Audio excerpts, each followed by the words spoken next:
Everyone, this is Aditi Sharma and welcome back to Shiva economic classes.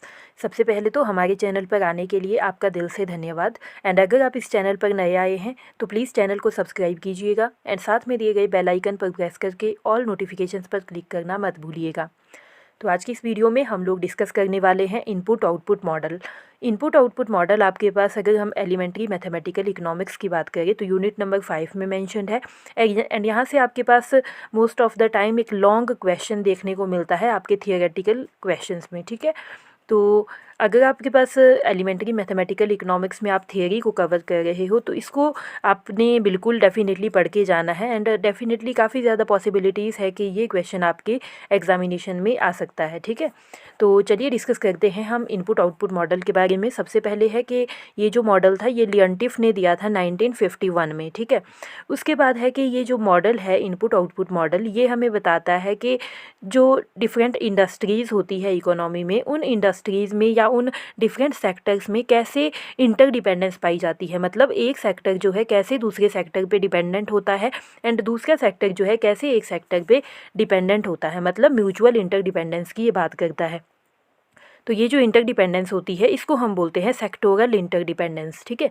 अब देखिए ये जो मॉडल है ये हमारा जनरल इक्विलिब्रियम पर बेस्ड होता है। आपको पता होगा कि एक होता है जनरल इक्विलिब्रियम, एक होता है पार्शियल इक्विलिब्रियम। तो जनरल इक्विलिब्रियम पर हमारा ये इनपुट आउटपुट मॉडल बेस्ड है। किसी दूसरी वीडियो में मैं ये general equilibrium and partial equilibrium का कॉन्सेप्ट आपको अच्छे से समझाऊंगी, लेकिन यहाँ पे आपने सिर्फ इतना याद रखना है कि ये इनपुट आउटपुट मॉडल का कॉन्सेप्ट जो है जनरल इक्विलिब्रियम पर बेस्ड होता है। देखिए अब हम बात करते हैं कि एजम्पशंस ऑफ द मॉडल क्या क्या है, कि हमारा जो इनपुट आउटपुट मॉडल बनता है इसमें कौन कौन सी मान्यताएं ली जाती है। सबसे पहले है आपके पास कांस्टेंट रिटर्न टू स्केल। मतलब आपके जो रिटर्न्स होते हैं, रिटर्न्स टू स्केल होते हैं, वो कांस्टेंट होते हैं, ठीक है। आपने अपने प्रीवियस क्लासेस में जो है increasing return to scale, decreasing return to scale and constant return to scale की बात पढ़ी होगी। आपको आई होप कि ये कॉन्सेप्ट अच्छे से आता होगा। तो यहाँ जो बात होती है, यहाँ बात होती है कि कांस्टेंट रिटर्न टू स्केल जो है यहाँ इस मॉडल में इम्प्लीमेंट होता है। उसके बाद है फिक्स्ड इनपुट कॉफिशिएंट। मतलब इनपुट के जो कॉफिशिएंट्स होते हैं, जो इनपुट्स लगते हैं, वो हमारे फिक्स्ड होंगे। उसके बाद है नो एक्सटर्नैलिटीज़। एक्सटर्नैलिटीज़ का मतलब होता है कि आपके पास जो बाह्यताएँ हैं, जैसे आपको पता है कि पॉजिटिव एक्सटर्नैलिटीज़, नेगेटिव एक्सटर्नैलिटीज़ क्या क्या होती है। मतलब एक्सटर्नैलिटीज़ सिंपल भाषा में मैं आपसे कहूँ तो जब एक फर्म के किसी गतिविधि के द्वारा, किसी एक फर्म की एक एक्टिविटी के द्वारा दूसरे फर्म को बेनिफिट होता है या दूसरे फर्म को नुकसान होता है, तो उसको हम एक्सटर्नैलिटीज़ बोलते हैं। मतलब एक फर्म का इफेक्ट जो है दूसरी फर्म पर पड़ता है, ठीक है ना। तो अगर पॉजिटिवली इफेक्ट पड़े तो वो पॉजिटिव एक्सटर्नैलिटी हो गया एंड नेगेटिवली इफेक्ट पड़े तो नेगेटिव एक्सटर्नैलिटी हो गया। तो जब हम बात करते हैं इनपुट आउटपुट मॉडल की, तो यहाँ पे हम ना तो पॉजिटिव एक्सटर्नैलिटी को लेते हैं एंड ना ही नेगेटिव एक्सटर्नैलिटीज़ को लेते हैं। उसके बाद है कि टेक्नोलॉजी जो है यहाँ चेंज नहीं होगी, टेक्नोलॉजी सेम रहेगी एंड होमोजीनियस गुड्स होंगे, मतलब एक जैसे कमोडिटीज़ होंगी। उसके बाद है फैक्टर सप्लाई आर गिवन। मतलब कि जो फैक्टर्स है उसकी सप्लाई दी गई है, जितनी है उतनी ही रहेगी, इंक्रीज़ एंड डिक्रीज़ नहीं होगी। उसके बाद है इनपुट प्राइसेस आर गिवन। मतलब कि जो इनपुट हमारे यूज़ होंगे उनके प्राइसेस भी चेंज नहीं होंगे। उसके बाद है डिमांड आपकी जितनी है उतनी ही रहेगी। उसके बाद है perfect competition in production sector. मतलब कि प्रोडक्शन सेक्टर जो होगा वहाँ परफेक्ट कंपटीशन पाया जाएगा। एंड उसके बाद है no input is underutilised. मतलब जब हम इनपुट यूज़ करते हैं, जो भी इनपुट हम लगा रहे हैं अपने प्रोडक्शन में, वो जो है हम फुली यूटिलाइज़ करते हैं, किसी भी इनपुट का अंडर यूटिलाइजेशन नहीं होगा। तो ये थी कुछ एजम्पशंस हमारी इनपुट आउटपुट मॉडल की। तो देखिए अब मैं आपके पास दिखाती हूँ कि ये जो चीज़ है आपके पास, ये है इनपुट आउटपुट मॉडल, जिसे हम, आप ये जो चीज़ यहाँ पे देख पा रहे होंगे, ये जो चीज़ है, ठीक है, यहाँ से लेकर यहाँ से यहाँ तक की चीज़, ठीक है ना, ये है हमारा इनपुट आउटपुट मॉडल। तो जो ये चीज़ है इसको हम बोलते हैं आउटपुट मैट्रिक्स। एंड ये जो चीज़ है, आई एम सॉरी,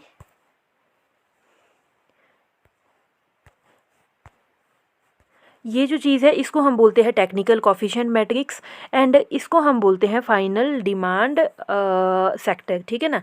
तो देखिए यहाँ पे क्या चीज़ है कि आपके पास ये चीज़ है हमारी आउटपुट मैट्रिक्स, ठीक है ना। तो ये देखिए जब हम बात करते हैं ये x1 x2 एंड x3 की, and A11 A12 A13 A21 A23, तो इसको हम क्या कहते हैं, देखिए ये हमारा जो फार्मूला बनता है ना, आप यहाँ देख पा रहे होंगे कि पहले x1 x2 एंड x3 है वो इक्वल है किसके, जो a वाला सेक्टर है एंड x वाला सेक्टर है, इसको मल्टीप्लाई किया गया है, कौन से सेक्टर को, इन दोनों को मल्टीप्लाई यहाँ पे किया गया है, ठीक है ना। तो प्लस प्लस क्या किया गया है, फाइनल डिमांड सेक्टर। तो जब हम इसका फॉर्मूला बनाते हैं तो वो कुछ इस प्रकार से हमारा बनता है। देखिए ये है आपके पास x equal to A X plus D. X आपके पास कौन सा है, x1 x2 x3, ठीक है, इक्वल टू ए जो है आपके पास वो है technical coefficient matrix and x है आपके पास आउटपुट मैट्रिक्स एंड डी है आपके पास फाइनल डिमांड सेक्टर। तो यहाँ पे आप देख सकते हैं, आप स्क्रीनशॉट इसका ले सकते हैं कि ए जो है हमारा टेक्निकल कोफिशिएंट मैट्रिक्स है, एक्स हमारा आउटपुट मैट्रिक्स है, डी हमारा फाइनल डिमांड सेक्टर है। तो अभी हम बात करते हैं नेक्स्ट के types of input output model के। इनपुट आउटपुट मॉडल जो है कितने टाइप्स के होते हैं, तो जो भी आपकी बुक में मेंशन किए गए हैं वो मैं अभी आपको बता रही हूँ। इसमें सिर्फ दो ही चीज़ें आपकी मेंशन है, पहला close input output model and second है ओपन इनपुट आउटपुट मॉडल। देखिए क्लोज इनपुट आउटपुट मॉडल क्या होता है कि जब हमारे जो इनपुट आउटपुट मॉडल में फाइनल डिमांड सेक्टर को इंक्लूड नहीं किया जाता है, मतलब no external demand will be there, मतलब कि कोई भी फाइनल डिमांड सेक्टर इंक्लूड नहीं होगा, तो उसको हम बोलेंगे क्लोज इनपुट आउटपुट मॉडल। लेकिन जब हम फाइनल डिमांड सेक्टर को इंक्लूड करते हैं तो उसको हम बोलेंगे open input output model. And यहाँ पे हम देखते हैं कि लेबर जो है हमारा प्राइमरी इनपुट होता है मोस्टली, जैसे हमने अभी पीछे देखा था ना, यहाँ पे देखिए ये मैंने आपको क्या बताया था यहाँ पे कि ये है आपका फाइनल डिमांड सेक्टर, ठीक है ना। तो जब हम इसको नहीं लेते हैं, जब ये फाइनल डिमांड सेक्टर नहीं आता है, मतलब जब आप क्लोज इनपुट आउटपुट मॉडल की बात करते हो, तो आपके पास कितनी चीज़ें शामिल होगी, सिर्फ ये वाली चीज़ शामिल होगी, ये वाली शामिल होगी एंड ये वाली शामिल होगी, ये फाइनल डिमांड सेक्टर यहाँ नहीं आएगा, ठीक है ना। लेकिन जब हम बात करते हैं ओपन की, तो यहाँ पे जो ये फाइनल डिमांड सेक्टर होगा वो हमारा इंक्लूड हो जाएगा। तो आई होप आपको ये बात समझ में आ गई होंगी।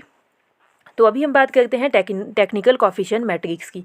देखिए मैंने अभी आपको बताया कि टेक्निकल कोफिशिएंट मैट्रिक्स कौन से होते हैं, जो आपकी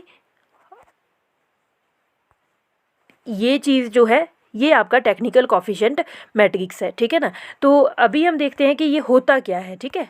देखिए it shows per unit requirement of inputs to produce an output, मतलब ये हमें क्या दिखाता है कि एक आउटपुट को प्रोड्यूस करने के लिए हमें जो है कितनी इनपुट की आवश्यकता है, मतलब पर यूनिट रिक्वायरमेंट ऑफ इनपुट्स, मतलब कितने यूनिट इनपुट की हमें आवश्यकता पड़ेगी किसी आउटपुट को प्रोड्यूस करने के लिए, मतलब किसी कमोडिटी को प्रोड्यूस करने के लिए कितना इनपुट लगाना पड़ेगा, ठीक है, वो हमें बताता है टेक्निकल कोफिशिएंट मैट्रिक्स। तो ये जो मैट्रिक्स होती है ये होता है, इसको हम बोलते हैं AIJ equal to XIJ divided by XJ, ठीक है। ये बात आपको समझ में आई है तो अच्छी बात है, नहीं आई है तो प्लीज़ अपने एग्जामिनेशन पॉइंट ऑफ व्यू के लिए, अपने एग्जामिनेशन के लिए, आपके लिए ये बहुत ही ज़्यादा इंपॉर्टेंट है आपके एग्जामिनेशन पॉइंट ऑफ व्यू से, ठीक है। तो अपने एग्जामिनेशन के लिए इसको बहुत ही अच्छे से आपको समझना है कि ये टेक्निकल कोफिशिएंट मैट्रिक्स होता क्या है, ठीक है। तो अभी हम बात करते हैं features of technical coefficient matrix की, कि ये जो टेक्निकल कोफिशिएंट मैट्रिक्स होती है इसकी क्या विशेषताएं होती है। देखिए सबसे पहले है each element in the matrix should B greater then और इक्वल टू 0, मतलब कहने का ये है कि आपके पास जो एलिमेंट्स होंगे, कौन कौन से एलिमेंट्स, जो मैंने अभी आपसे बात की थी ना कि ये A11 A12 A13, ये जो आपके पास एलिमेंट्स होंगे इसकी जो वैल्यू होगी वो ग्रेटर देन 0 होगी, मतलब 0 से कम ये नहीं होने चाहिए। सेकंड चीज़ है नो नेगेटिव एलिमेंट। अब आपको पता है कि अगर 0 से कम नहीं होंगे तो इट मीन्स पॉजिटिव ही होंगे, ठीक है ना। तो मतलब कोई भी एलिमेंट जो है नेगेटिव नहीं होना चाहिए। अब है no element can be greater than 1, मतलब कोई भी एलिमेंट जो है ग्रेटर देन 1 भी नहीं होना चाहिए। मतलब देखिए कहने का क्या मतलब सिंपल सा है कि जो मैंने अभी आपको बात की है A11 A12 A13 A21 A22 A23, इसकी जो वैल्यू होनी चाहिए वो 0 से A1 के बीच में होनी चाहिए, ठीक है ना। मतलब 0 से 1 के बीच, ना तो 0 से कम होना चाहिए ना ही 1 के ज़्यादा होना चाहिए। ये है आपके पास फीचर्स किसके, टेक्निकल कोफिशिएंट मैट्रिक्स के। तो अभी हम बात करते हैं अपनी मोस्ट इंपॉर्टेंट चीज़ यहाँ पे है हॉकिन-साइमन कंडीशंस। हॉकिन-साइमन कंडीशन आपके पास क्या बताती है कि these conditions are used to maintain the feasibility and viability of the system, मतलब कि जो आपका इनपुट आउटपुट है उसके सिस्टम में फिजिबिलिटी एंड वायबिलिटी को मेंटेन रखने के लिए ये हॉकिन-साइमन कंडीशन यूज़ की जाती है। आई नो कि आपके माइंड में क्वेश्चन आ रहा होगा कि ये फिजिबिलिटी एंड वायबिलिटी होता क्या है। तो अभी हम देखते हैं कि ये फिजिबिलिटी क्या होता है एंड वायबिलिटी क्या होता है। तो पहले हम डिस्कस करते हैं कि वायबिलिटी क्या होता है। देखिए, no element in technical coefficient matrix can be less than 0। जो मैंने अभी आपको थोड़ी ही देर पहले बात बताई थी कि टेक्निकल कोफिशिएंट मैट्रिक्स में कोई भी एलिमेंट 0 से कम नहीं होना चाहिए।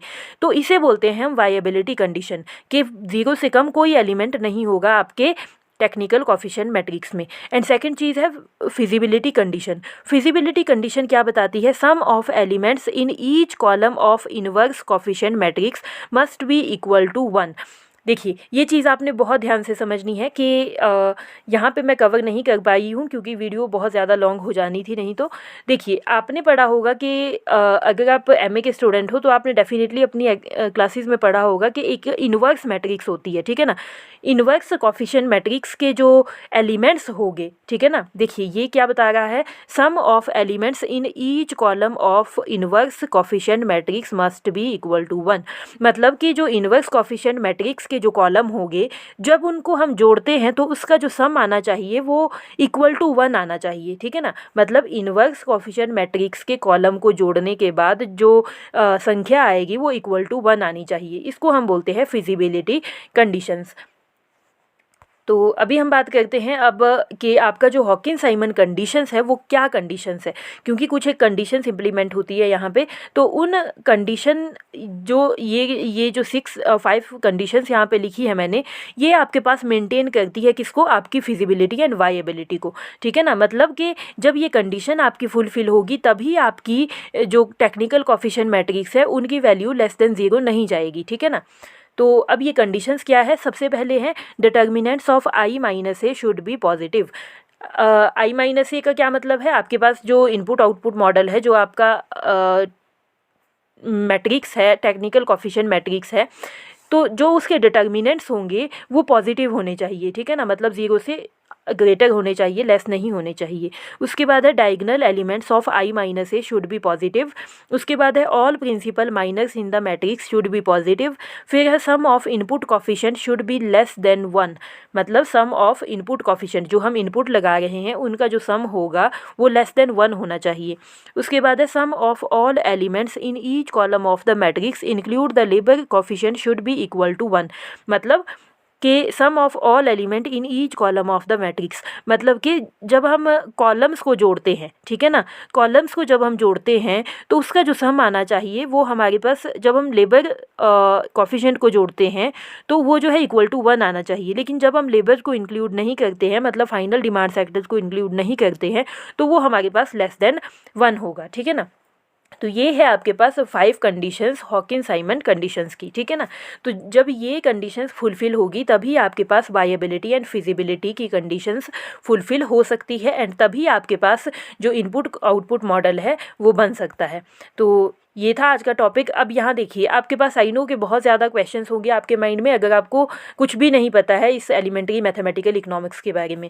एंड वो क्वेश्चंस होंगे कि डिटर्मिनेंट्स क्या होते हैं, डायगोनल एलिमेंट्स क्या होते हैं, प्रिंसिपल माइनर्स क्या होते हैं।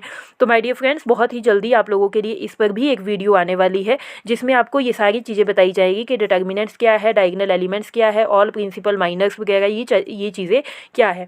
बट स्टिल अगर आपको ये चीज़ें नहीं पता है तो please examination point of view से ये क्वेश्चन इंपॉर्टेंट है। आप चाहे तो आप इसे बिल्कुल ऐसे ही अपने माइंड में फिट कर दीजिए कि ये चीज़ें होती है। बेशक इसका मीनिंग अभी आपको नहीं पता है, बट एग्जामिनेशन में आपको ये लिखना है, चाहे आपको इसका मतलब पता है या नहीं है, ठीक है।